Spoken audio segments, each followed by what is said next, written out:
ننګرهار کې د خوړو او درملو صحي برخې د سار او نظارت ټیم پاکستان سره د نورو توکو سربېره د درملو سوداګرۍ په بندیز سره دوی جلال آباد ښار کې په درمل پلورونکو سار ډیر کړي ترڅو نرخونه لوړ نشي او څوک احتکار ونه کړي. ننګرهار کې د خوړو او درملو ملي ادارې صحي برخې د سار او کنټرول امیر وای جلال آباد ښار کې د درملو نرخونه ثابت دي او هغه اشخاص په سار روان دي څوک چې د نرخونو لوړېدو شایعات خبروي.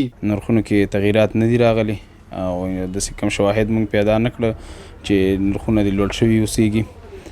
بیا هم ولسته ان شاء الله ډاډ او اطمینان ورکو که څوک مونږ په دې باندې ګیر کړي چې درمل د خپل نرخ نه لوړ خرڅ کړي دي یا درملو احتکار کوي او د نرخ ته سوالتي نو ځای به مهر لاکېږي او شخص به عدلي او قضایي ارګانونو ته معرفي کېږي.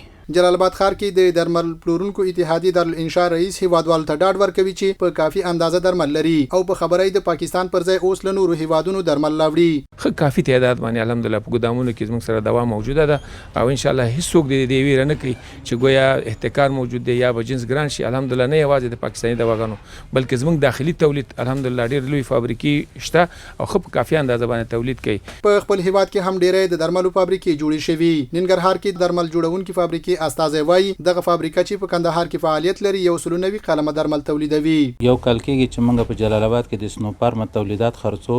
سنوفارما یو په معیار برابره کمپنۍ ده په افغانستان کې تولیدات لري تقریبا یو سلونوي قلمه لرو. په دې کې پرسټامولونه شته، انټي شته، انالجیزیک شته او په کافي اندازه یې لرو. په ټوله کې له پاکستان سره د نور تجارت ترڅنګ د درملو سوداګرۍ بندیدل به هیوادوالو ته د فرصت برابر کړي چې په کور دننه د درملو تولید ډیر کړي.